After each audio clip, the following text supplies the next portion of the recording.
Welcome to this. It's just an introductory view into the decision-making material that we view during HSC 6310.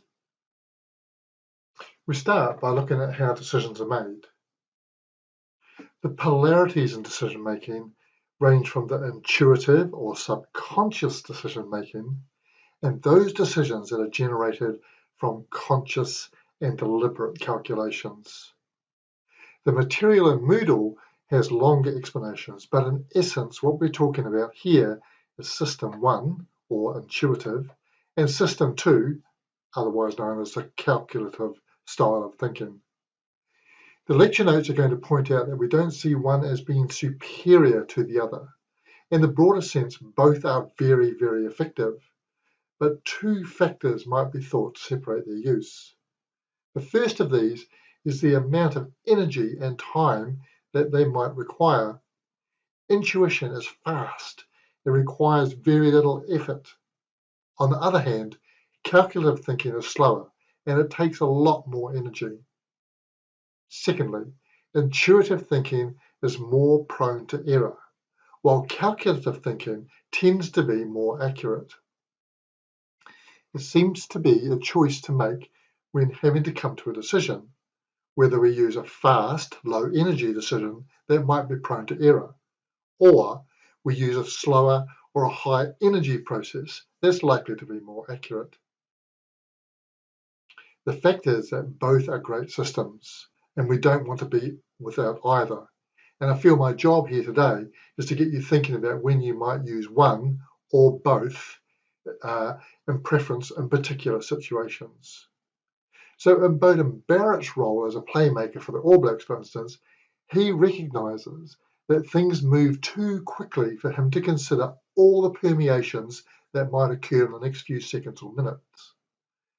Barrett relies on his previous experience and recognising patterns on the field. He connects this with the options that have been successful in the past, and he goes with the choice. Simply put, there just isn't time for further calculation. The lesson we can take from this is whether the stakes are high or not. When there is little time for decision making, pattern recognition and intuition are very valuable tools. Paramedics might face similar moments. Cardiac arrest is an archetypical example. An action is untenable and has potentially deadly consequences. Rapid recognition of the situation and a management strategy for which calculations are not going to delay application of treatment is utterly essential.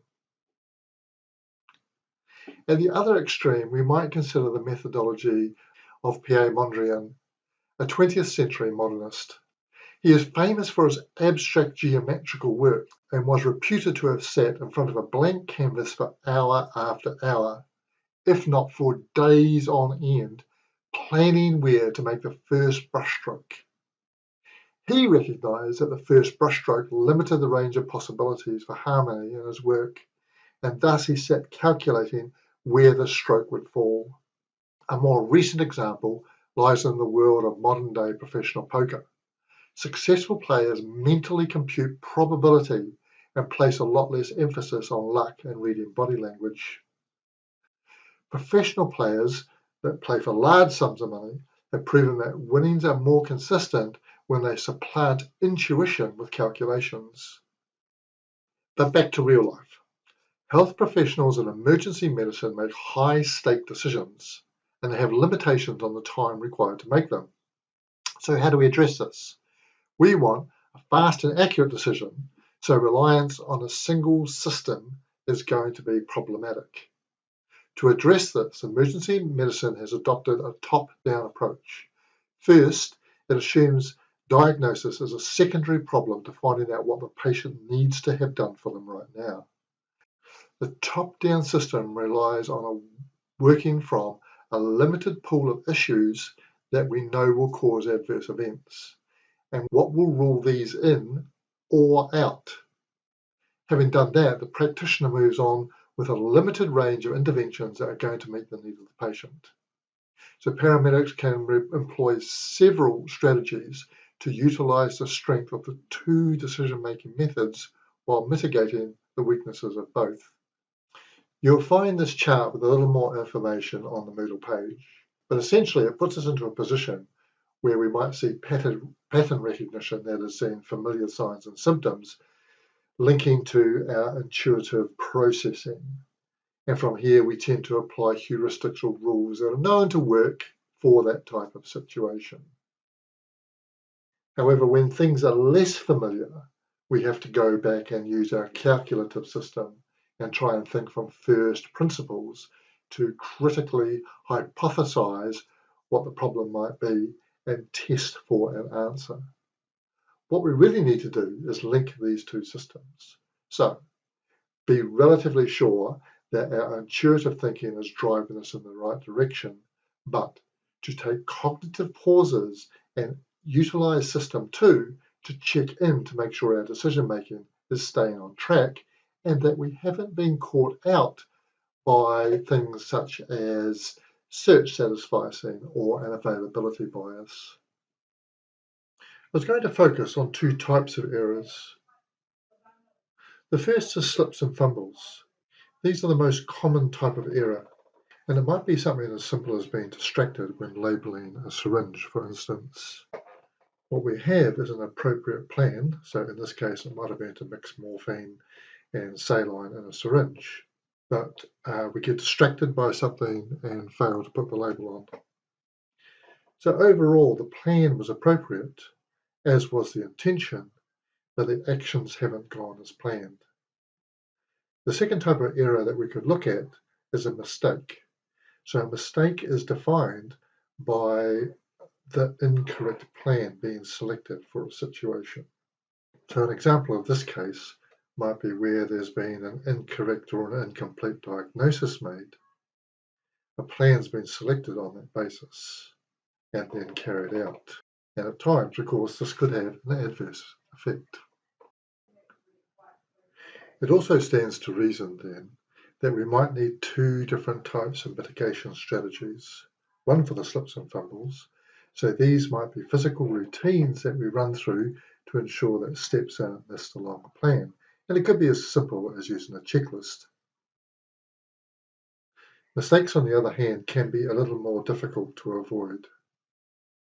Not impossibly difficult, but this is when we use our dual processing. That is, we use system 2 to check in on our system 1 decision making to make sure that we haven't missed something or gone down the wrong track. So let me convince you that there's a problem to avoid. Principally, intuitive decisions are a subconscious undertaking that are influenced by past experiences. The more experience of a situation one has, the faster and the stronger or the more embedded these mental subroutines become. In other words, we do rather than think. What we may not be aware of is which subroutines are triggered by which experiences. This implies that some of the clinical decisions that paramedics make may not be triggered by a clinical routine. We might look at the center rectangle on this slide and consider that to be the foreground. This is the information that is totally related to the clinical presentation and the patient's needs. It's this information that decision making needs to be based on. So, looking at this and the foreground strip, which end do you think is darker? I'm going to go ahead now and remove the background. Other than the trick your eyes play, there is no alteration on the shading of the foreground part of the slide. The fact is that your eyes were deceived by a subconscious routine that accommodated for a change in perspective in the background, and this can occur with our thinking as well. One group of strategies looks at separating the background from the foreground in terms of clinical decision making to make the latter, the foreground information, the focus of our attention. The biases or the mental subroutines that are associated with including all the background information may be a thing like an anchoring bias, which is a fixation on early findings or findings that are influenced by easily accessed information. Fundamental attribution bias, which is ignoring or misfocusing on the assessment findings because of an attribute displayed by the patient. We might get premature closure, and while not a bias in its own right, it's normally a couple of biases that have been combined that mean we're not going to consider alternatives following our initial decision. There can be a significant overlap in biases, and it might be a little difficult to pinpoint which is the most influential. The important thing here is recognizing how the bias might play out, particularly if there's no steps taken to prevent this from happening. This brings me to the vital point. It's easier to avoid the pitfall than it is to correct it. So mitigation strategies need not be triggered because there is a specific bias in play. They just need to be triggered. So what might be our expectations in terms of using the information we've presented here? I'm going to give you an example of a 62-year-old man, a recently retired accountant in good health, who called an ambulance because he had some vague back and flank pain. He was found wandering around the house trying to find a pair of pants that were fit him, despite the fact there were lots in the house, and he claimed that they all fit him the day before. It appears, despite the information that was presented here, that there may have been some central nervous system signs such as confusion, a tachycardia with high outputs, and some indications of poor peripheral perfusion, such as in the CRT and the SpO2, and that there was an increased respiratory rate, that the focus was on the fact that they could smell alcohol on the man's breath and that there was an open cask of wine. And so we see a clear attribution error, that the paramedics have focused on the background information, that is the cask of wine on the kitchen table, and the smell of alcohol on the breath. Neither, it turned out, were particularly significant, and it was subsequently discovered that this man had sepsis and he was successfully treated in the emergency department and discharged without any adverse effect. But the lesson is very clear. The attribution error coloured the initial interpretations in terms of the foreground information, and the sepsis was initially overlooked. So, we come to the paramedic cognitive toolbox. Now, this is the work of Ken McIver, who did his master's on decision making in paramedicine. There's a point in the toolbox where it talks about cognitive pauses and lists a number of strategies that might be used to stop heurisms or biases from derailing clinical thinking. So in this case, paramedics could have used the rule out worst case scenario or a differential diagnosis. And it might come down to the structure of the questioning that they apply to themselves during the timeout.